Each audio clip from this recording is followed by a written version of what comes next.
Hello everyone and welcome back to my channel. इस video में हम डिस्कस करेंगे कि नाउन क्या होता है, हिंदी में भी कि संज्ञा क्या होती है और नाउन क्या होता है और इनके भेद के बारे में हम सीखेंगे। हिंदी इंग्लिश दोनों में सीखेंगे। तो चलिए स्टार्ट करते हैं।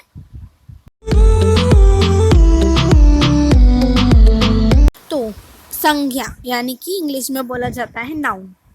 संज्ञा की परिभाषा देखते हैं। सबसे पहले किसी भी व्यक्ति यानी कि कोई इंसान, वस्तु या फिर स्थान के भाव के नाम को क्या बोलते हैं हम? संज्ञा बोलते हैं। यानी कि किसी व्यक्ति का नाम, जैसे राम सीता, ठीक है। यहाँ पे आप एग्जाम्पल भी देख रहे हो, राम सीता व्यक्ति का नाम हो गया, ठीक है। वस्तु क्या हो गई? किताब, टेबल, ये क्या वस्तु है? जो भी हमें सामान दिखता है हमारे आसपास, कुर्सी, किताब, पेंसिल, रबड़, इरेजर, सब कुछ क्या है? हमारी वस्तुएं हैं। इसके बाद आता है स्थान। स्थान हो गया अमेरिका, भारत, ठीक है। ये सब क्या हो गया? हमारे स्थान हो गए, प्लेसेस हो गए, जगह के नाम हो गए, ठीक है। एंड भाव यानी कि इमोशंस होता है, जिसे हम छू नहीं सकते, फील नहीं कर सकते, फील तो कर सकते हैं बट छू नहीं सकते और देख नहीं सकते। बचपन, मिठास, तो ये सब क्या है? भाव होते हैं, ठीक है। अब देखते हैं हम इंग्लिश में। तो अब देखते हैं इंग्लिश में नाउन की डेफिनेशन और उसको अच्छे से समझते हैं। डेफिनेशन है the name of any person. Person का मतलब नेम। नेम आपको पता है कि जो किसी भी व्यक्ति, पर्सन मतलब होता है किसी व्यक्ति का नाम, ऑब्जेक्ट यानी कि कोई वस्तु, प्लेस यानी कि कोई जगह, एंड इमोशन यानी कि जो होते हैं भाव होते हैं वो, ये सब मिलकर क्या बनाते हैं? नाउन। तो आपको इसकी डेफिनेशन याद करनी है। The name of any person, object, place और emotion is called a noun, ठीक है। सच रामा एंड सीता, यानी कि आपने ले लो रामा और सीता ले लिया, तो ये सब क्या है? रामा और सीता किसी पर्सन के क्या है? नाम है। पर्सन मीन्स किसी व्यक्ति के नाम है, तो ये क्या हो गया? पर्सन हो गया। And book and table. अब बुक एंड टेबल आपको पता है सामान है, सामान हो गया, ऑब्जेक्ट हो गया, ठीक है। अब प्लेस, थर्ड पे आ गया प्लेस। तो अमेरिका एंड इंडिया, ये क्या है? किसी जगह के नाम है, प्लेसेस हैं ये, ठीक है। एंड इमोशन, इमोशन आपको पता है क्या होता है? जिसे हम अपनी आंखों से देख नहीं सकते, छू नहीं सकते, बट क्या है? फील कर सकते हैं। तो चाइल्डहुड यानी कि बचपन, एंड स्वीटनेस यानी कि जो मिठास होती है वो, ये क्या हो गया? हमारे इमोशंस हो गए। और भी बहुत सारे एग्जाम्पल्स होते हैं किसके? नाउन के। हिंदी इंग्लिश दोनों में, आई होप आपको समझ आया। अब हम इनके भेद देखते हैं, ठीक है। तो चलिए स्टार्ट करते हैं। तो जैसा कि आपको पता है कि हिंदी में क्या है? संज्ञा के भेद बोला जाता है और इंग्लिश में बोला जाता है काइंड ऑफ नाउन्स बोला जाता है, ठीक है। अब इसके भी 3 काइंड्स होते हैं एंड हिंदी में आपको पता है 3 भेद होते हैं संज्ञा के, 3 भेद होते हैं। तो पहला होता है प्रॉपर नाउन यानी कि व्यक्तिवाचक संज्ञा। अभी हम इनको अच्छे से एक्सप्लेन के साथ समझेंगे कि व्यक्तिवाचक, जातिवाचक, भाववाचक क्या होता है, ठीक है। अभी हम इसको नाम है, आपको इनको सिर्फ याद करने हैं कि पहला प्रॉपर नाउन यानी कि व्यक्तिवाचक संज्ञा, फिर सेकेंड है कॉमन नाउन यानी कि जातिवाचक संज्ञा, एंड एब्स्ट्रैक्ट नाउन यानी कि भाववाचक संज्ञा, ठीक है। तो अब देखते हैं आगे कि इनको एक्सप्लेन अच्छे से समझते हैं। तो देखो प्रॉपर नाउन क्या होता है, ठीक है। तो चलिए स्टार्ट करते हैं।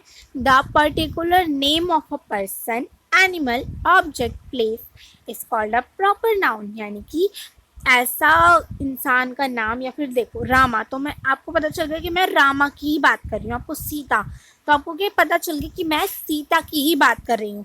अगर मैं बोलती व्यक्ति, तो व्यक्ति तो बहुत सारे होते हैं, आपको पता कैसे चलता मैं किसकी बात कर रही हूँ। लेकिन अब मैंने सीता बोला तो आपको पता है कि हाँ सीता की ही बात हो रही है। तो ये ऐसी कोई एनिमल का नाम हो गया, जैसे कैट, डॉग, ठीक है। तो ये सब क्या हो गए? एनिमल्स हो गया। अब कैट, डॉग में आपका पेट का नाम होगा, जो भी आपने रख रखा होगा अपने पेट का नाम, तो वो क्या होगा? प्रॉपर नाउन होगा। यानी कि ऐसा वर्ड जो हम बोले तो उस वर्ड से उस जगह की या फिर उस इंसान की, एनिमल की, जो भी ऑब्जेक्ट है उसकी क्या पता चल सके? आइडेंटिटी पता चल सके। हमारे जो हम भी वर्ड बोले उस वर्ड से क्या है? किसी की आइडेंटिटी पता चल सके, वो वर्ड क्या होगा? प्रॉपर नाउन होगा। तो हिंदी में भी व्यक्तिवाचक संज्ञा को यही बोला जाता है कि किसी व्यक्ति, जानवर, वस्तु या फिर स्थान के खास नाम को क्या बोला जाता है? व्यक्तिवाचक संज्ञा कहते हैं। जैसे राम, सीता, ठीक है। यानी कि किसी ऐसा वर्ड बोलो जो क्या है? उसकी आइडेंटिटी को बताए, किसी खास नाम की। अब राम सीता आपको पता ही है, तो आपको पता चल गया हाँ ये राम सीता की बात हो रही है, तो ये क्या है? प्रॉपर नाउन है, ठीक है। अब देखते हैं सेकंड होता है कॉमन नाउन। कॉमन नाउन क्या है? जातिवाचक संज्ञा। अब कॉमन नाउन क्या होता है? Word that refers to the anti caste of a person, animal, object और place are called caste nouns. Sorry, यहाँ पर केस्ट नहीं आएगा, यहाँ पर आएगा common noun. Okay, such as boy, girl, school, river, etc.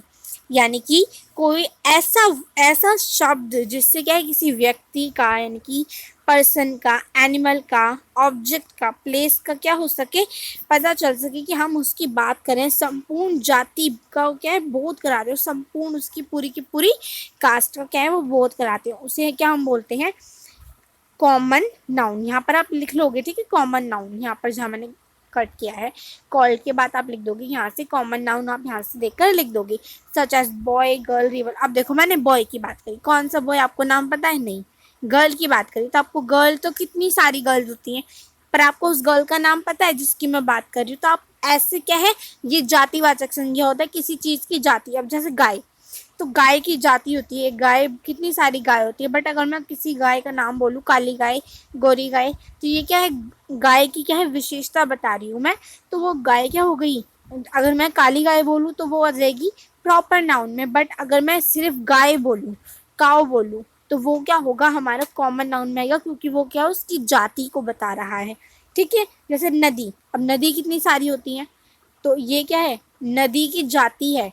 अगर आप नदी के बहुत सारे, यमुना नदी, गंगा नदी, ऐसे करके आप अगर नदियों के नाम बताओ तो बहुत सारी नदियों के नाम आ जाएंगे, लेकिन जो आपने एक नाम लिया नदी, रिवर, तो वो क्या होगा, कॉमन नाउन होगा, क्योंकि वो क्या सारी नदियों की एक पर्टिकुलर जाति है नदी, है ना। नदी से ही तो उन सबके नाम है। अब देखो, हिंदी में क्या बोला जाता है? जातिवाचक संज्ञा, यानी कि जो शब्द किसी व्यक्ति, जानवर, वस्तु या फिर स्थान की के संपूर्ण जाति का बोध कराते हैं। यही बिल्कुल सेम है जो मैंने आपको अभी एक्सप्लेन किया, संपूर्ण जाति का क्या है बोध कराते हैं, उन शब्दों को जातिवाचक संज्ञा कहते हैं। जैसे लड़का, लड़की, स्कूल, नदी आदि। यानी कि अब स्कूल की बात हो रही है, तो स्कूल देखो, जब स्कूल है तो आपको नहीं पता कौन सा स्कूल है, बट अगर मैं आपको स्कूल का नाम बता दूँ तो आपको पता है हाँ ये स्कूल है।